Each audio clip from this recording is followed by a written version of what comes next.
Saudara-saudari yang terkasih, pada hari Minggu biasa ke-21, kita berdoa mohon perdamaian dunia, kita berdoa untuk negara kita Indonesia, kita juga berdoa untuk para korban bencana gempa bumi di NTT dan tempat-tempat lain.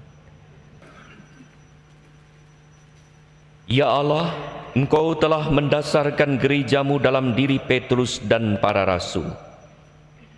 Kami mohon peliharalah gerejamu agar tetap berpegang teguh pada ajaran para rasul dan setia pada panggilannya untuk menjadi tanda dan sarana keselamatan bagi semua orang. Dengan pengantaraan Tuhan kami Yesus Kristus Putramu, yang hidup dan berkuasa bersama Dikau dalam persatuan dengan Roh Kudus, Allah sepanjang segala masa.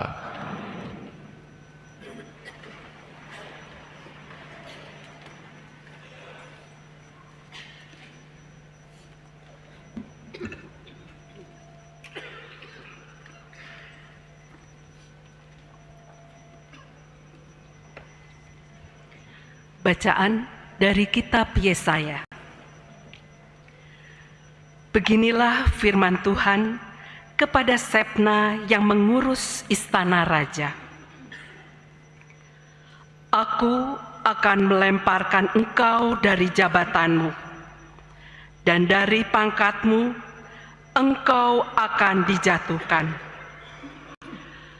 Maka pada waktu itu aku akan memanggil hambaku Elyakim bin Hilkia.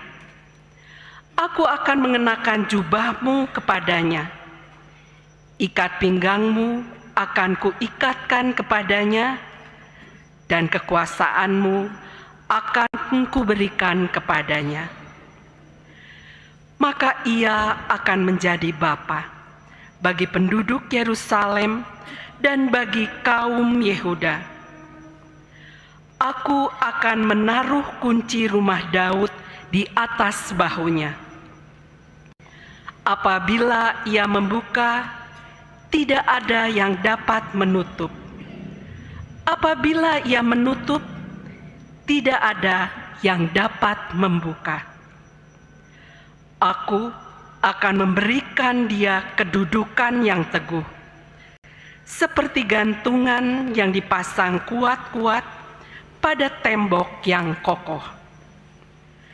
Maka ia akan menjadi kursi kemuliaan bagi kaum keluarganya. Demikianlah sabda Tuhan.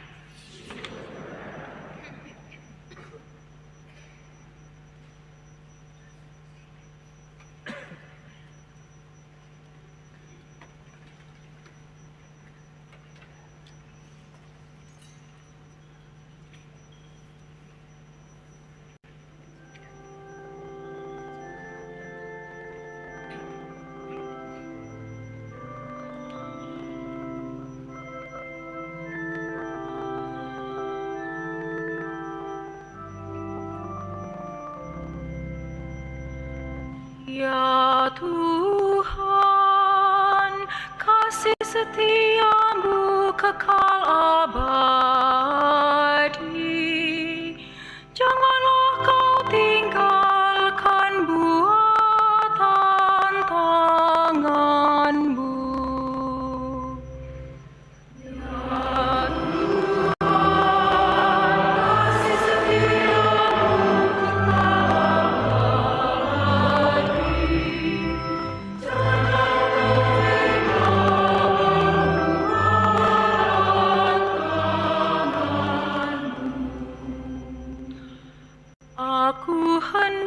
bersyukur kepadamu dengan segenap hati, sebab engkau mendengarkan kata-kata mulutku. Di hadapan para dewata, aku akan bermazmur bagimu. Aku hendak bersujud ke arah bait-Mu yang kudus.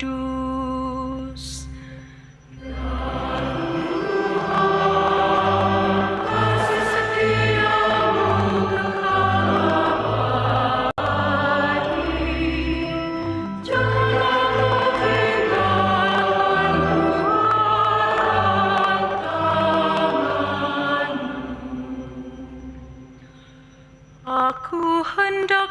memuji nama-Mu, oleh karena kasih-Mu dan oleh karena setia-Mu. Sebab Kau buat nama dan janji-Mu melebihi segala sesuatu.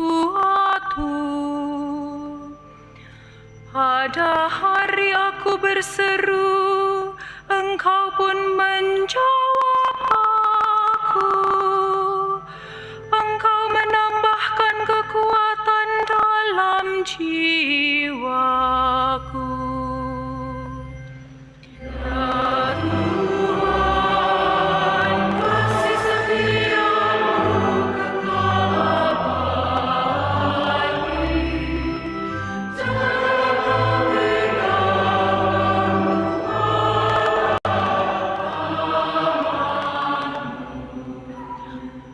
Tuhan itu tinggi, namun Ia memperhatikan orang yang hina dan mengenal orang yang sombong dari jauh.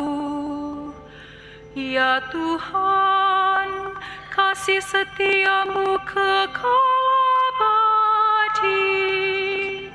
Janganlah Kau tinggalkan buatan tangan-Mu. Ya Tuhan, kasih setia-Mu kekal abadi. Janganlah Kau tinggalkan buatan tangan-Mu.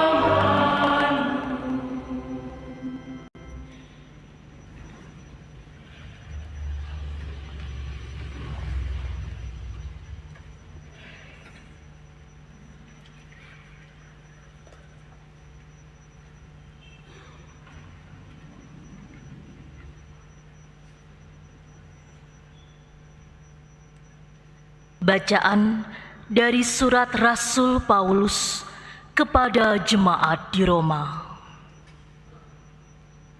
Saudara-saudara, alangkah dalamnya kekayaan, kebijaksanaan, dan pengetahuan Allah. Sungguh tak terselidiki keputusannya, sungguh tak terselami jalan-jalannya. Sebab siapakah yang mengetahui pikiran Tuhan? Atau siapakah yang pernah menjadi penasehatnya? Atau siapakah yang pernah memberikan sesuatu kepada Allah sehingga Allah wajib menggantinya?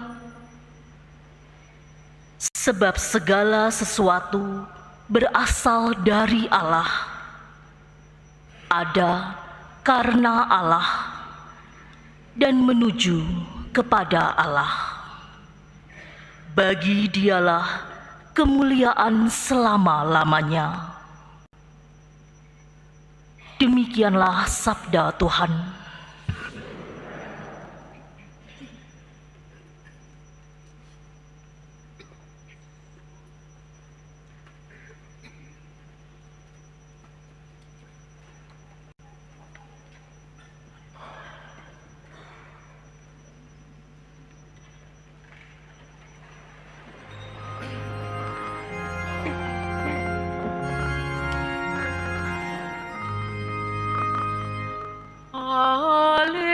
Haleluya, haleluya,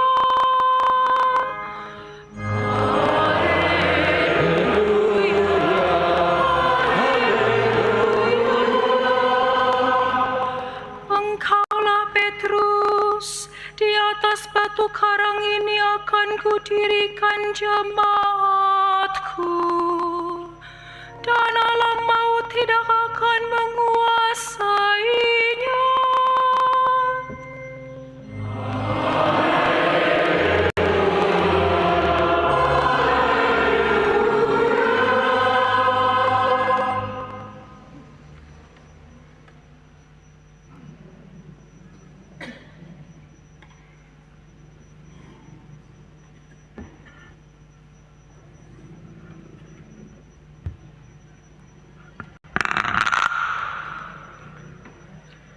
Tuhan bersamamu.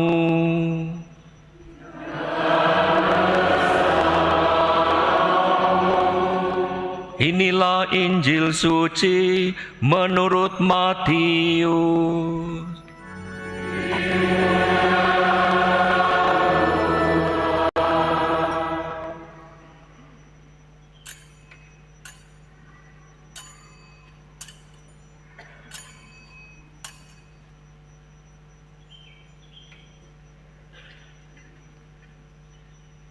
Sekali peristiwa Yesus tiba di daerah Kaisaria Filipi. Ia bertanya kepada murid-muridnya, kata orang, siapakah putra manusia itu? Jawab mereka, ada yang mengatakan Yohanes Pembaptis, yang lain mengatakan Elia, dan yang lain lagi mengatakan Yeremia atau salah seorang dari para nabi. Lalu Yesus bertanya kepada mereka, tetapi apa katamu, siapakah aku ini? Jawab Simon Petrus, engkaulah Mesias, putra Allah yang hidup. Kata Yesus kepadanya, berbahagialah engkau Simon anak Yunus, sebab bukan manusia yang menyatakan itu kepadamu, melainkan Bapa-Ku yang di surga. Aku pun berkata kepadamu, engkaulah Petrus, di atas batu karang ini akan kudirikan jemaatku, dan alam maut tidak akan menguasainya. Kepadamu akan aku berikan kunci kerajaan surga. Apa saja yang kau ikat di dunia ini akan terikat di surga, dan apa saja yang kau lepaskan di dunia ini akan terlepas di surga. Lalu Yesus melarang murid-muridnya memberitakan kepada siapapun bahwa dialah Mesias. Demikianlah sabda Tuhan.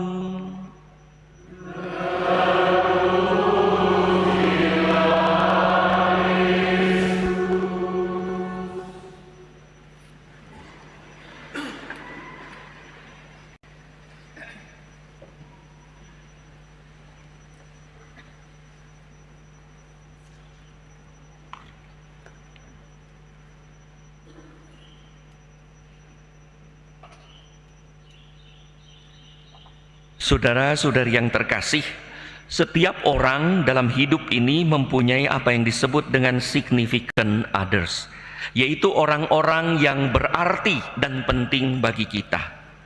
Mereka telah membentuk kita melalui cara-cara tertentu, melalui kasih, teladan, dan nasihat. Bisa jadi significant others itu adalah orang tua, guru, sahabat, kerabat, pembimbing, gembala, atau siapapun yang membuat kita menjadi seperti saat ini. Namun di atas semuanya, Yesus seharusnya menjadi pribadi yang paling berarti dan paling penting dalam hidup kita. Jika Yesus menjadi pusat hidup kita, Ia akan membentuk cara kita berpikir, cara berbicara, memilih, dan bertindak. Kita tidak hanya bertanya apa yang saya inginkan dan apa yang saya rencanakan, tetapi juga apa yang Yesus kehendaki rencanakan untuk hidup kita.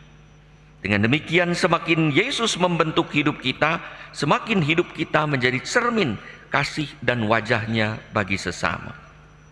Saudara-saudari yang terkasih, seorang pemuda berdoa, Tuhan, jadikanlah aku seperti Engkau, Yesus. Besoknya ibunya berminta, nak, tolong angkat galon. Dia menjawab, sebentar Bu, saya sedang berusaha menjadi seperti Yesus, tapi belum menjadi seperti Yesus. Ibunya berkata, bagus kalau kamu berdoa ingin menjadi seperti Yesus. Bukankah Yesus juga mau melayani? Jadi angkat galonnya. Menjadi seperti Yesus berarti mau melayani dalam hal-hal kecil setiap hari. Yesus membentuk kita bukan hanya dengan dalam kata-kata, tetapi juga dalam hidup nyata. Saudara-saudari yang terkasih, dalam Injil pertanyaan siapakah aku yang diungkapkan oleh Yesus diajukan tentu kepada orang yang dekat. Sebab pertanyaan itu menuntut jawaban yang lahir dari relasi dan pengalaman pribadi, bukan sekedar dari apa yang dikatakan oleh orang lain. Lalu Yesus lebih mengungkapkan lagi setelah bertanya, menurut orang siapakah aku? Tetapi kini, siapakah aku ini menurutmu? Ia ingin mengetahui apa yang sungguh-sungguh mereka alami setelah sekian lama mengikutinya. Tidak cukup bertanya menurut orang siapakah aku, tetapi menurutmu sendiri, pengalamanmu, perasaanmu, pikiranmu, siapakah aku ini? Untuk siapa mereka meninggalkan keluarga, pekerjaan, kenyamanan hidup, hingga mengikuti Yesus? Petrus kemudian menjawab dengan tegas, "Engkau adalah Mesias, Anak Allah yang hidup." Jawaban ini bukan sekedar hasil pemikiran Petrus. Yesus menegaskan bahwa Bapa di surga menyatakan kebenaran itu kepadamu. Pengakuan, pengenalan, bahkan iman kepada Tuhan lahir bukan hanya pencarian manusia, tetapi rahmat dan berkat Allah. Tanpa rahmat Allah, kita tidak mungkin mengenal Tuhan. Tanpa berkat Allah, tidak mungkin kita memiliki iman pada Tuhan. Menariknya dalam Injil hari ini kita dengar, Petrus adalah seorang pelayan, bukan seorang ahli teologi tentang Tuhan. Namun melalui kedekatannya dengan Yesus, ia mampu mengenal Yesus yang sesungguhnya. Kedekatan dengan Yesus membuka mata iman. Relasi jauh lebih penting daripada informasi. Tetapi relasi mengantar seseorang untuk mencari informasi. Maka kalau kita makin dekat dengan seseorang, kita pun berusaha mencari informasi. Demikian sebaliknya, informasi membuat relasi makin kuat. Semakin kita kenal, semakin kita teguh dalam relasi itu. Itulah seperti kata pepatah dalam bahasa Indonesia, tak kenal tak sayang, setelah sayang tak terbayang-bayang, serasa melayang-layang hidup di kayangan. Kalau sudah makin kenal, kita makin terbayang. Demikianlah begitu. Makin kita kenal Tuhan, makin kita sayang. Makin kita sayang, makin kita terus terbayang-bayang pada Tuhan, seraya kita sudah ada di kayangan. Saudara-saudari yang tertanya, pertanyaan Yesus kepada para murid kini juga ditujukan kepada kita. Siapakah aku bagimu?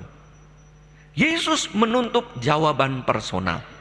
Kita tahu jawaban eklesial, jawaban gereja yang dinyatakan dalam katekismus, dalam khotbah-khotbah, dalam pengajaran-pengajaran. Penting, bagus, semua. Tetapi Yesus kini bertanya kepada kita, menurutmu pribadi, siapakah aku ini? Kita mungkin mudah menjawab, engkau adalah Tuhan, Mesias, dan Juru Selamat. Betul, bagus. Namun yang jauh lebih penting, apa arti pengakuan itu bagi kita? Apakah pengakuan itu mengubah hidup kita, membentuk hidup kita sedemikian rupa sesuai dengan apa yang kita percayai? Jika Yesus sungguh Tuhan bagi kita, ia seharusnya membentuk cara berpikir kita, cara berbicara kita, cara bersikap kita, cara memilih kita, cara mengampuni, mengasihi, dan melayani kita. Sebab pribadi yang sungguh berarti bagi kita akan juga mempengaruhi dan menentukan cara hidup kita. Karena itu iman bukan hanya mengakui siapakah Yesus, tetapi juga menjadi pribadi seperti apa kita karena Yesus. Iman membuat kita seperti apa yang kita akui. Semakin kita mengenal dan mengasihinya, semakin hidup kita menyerupainya.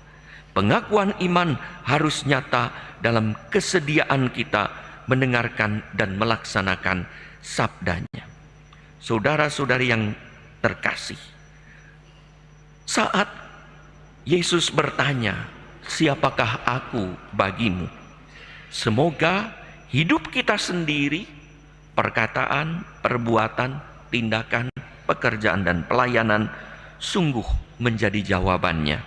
Engkau adalah Tuhan dan Juru Selamat.